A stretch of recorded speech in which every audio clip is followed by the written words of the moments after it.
എസ്ലുവിന് 1 വയസ്സാവാനാണ് പോകുന്നത്. ഇന്നലെ ഹോസ്പിറ്റലിൽ നിന്ന് പ്രസവിച്ചിറങ്ങിയ പോലെയാണ് എനിക്കിപ്പോഴും വിശ്വസിക്കാനേ പറ്റുന്നില്ല 1 വർഷം പെട്ടെന്ന് തീർന്നു എന്നുള്ളത്. അങ്ങനെ എസ്ലുവിന് വേണ്ടിയിട്ട് പർച്ചേസിങ്ങിൻ്റെ 3 ദിവസങ്ങളായിട്ട് അതിൻ്റെ തിരക്കിൽ തന്നെയായിരുന്നു. ഓരോ സാധനങ്ങൾ മറക്കും, അപ്പോൾ പിറ്റേ ദിവസം പോയി മേടിക്കും. അപ്പോൾ ഇന്ന് ഹെയർ കട്ടായിരുന്നു. അപ്പോൾ പാവർട്ടിയിലുള്ള മൊണാലിസയിൽ പോയിട്ടാണ് ഹെയർ കട്ട് ചെയ്യാമെന്ന് വിചാരിച്ചത്.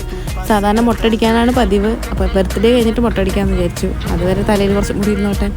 അപ്പോൾ ആദ്യം ഒന്നും മനസ്സിലായില്ല കേട്ടോ, ഈ ഇരുന്നതും ഇങ്ങനെ മുടി ഇരി കൊടുക്കുന്നതൊന്നും ആൾക്കൊന്നും മനസ്സിലായില്ല. അവിടെ നിന്ന് സിസേഴ്സ് ഹെഡിൽ വെച്ചപ്പോൾ തുടങ്ങിയൊരു കരച്ചിലുണ്ട്. പെട്ടെന്നായിരുന്നു കരച്ചിലുണ്ടായിരുന്നത്. പേടിച്ചു പോയി തോന്നുന്നുണ്ട് സിസേഴ്സ് ഹെയറിൽ വെച്ചപ്പോൾ. അവിടെ നിന്ന് പിന്നെ കരച്ചിൽ നിൽക്കാൻ കുറേ പാടുപെട്ടു. കരച്ചിൽ കാണുമ്പോൾ എനിക്ക് പാവം തോന്നും. അങ്ങനെ കാണിച്ചു കൊടുക്കാൻ പാടില്ല, ശീലിപ്പിച്ചു കൊടുക്കാൻ പാടില്ല. കോക്കോമലം കാണിച്ചിട്ടായിരുന്നു പിന്നെ ആ കരച്ചിൽ ഞങ്ങൾ നിർത്തിയത്. നമ്മളുടെ കാർട്ടൂണൊക്കെ പോലത്തെ ഒരു സംഭവമാണ് അത് കണ്ട എസ്ലു കരച്ചിൽ നിൽക്കും, വേഗം ഭക്ഷണം കഴിക്കും. ഇതൊന്നും പ്രൊമോട്ട് ചെയ്യാനേ പാടില്ല, കുഞ്ഞു കുട്ടികൾക്ക് സ്ക്രീനെ കാണിക്കാൻ പാടില്ല എന്നൊക്കെ അറിയാം.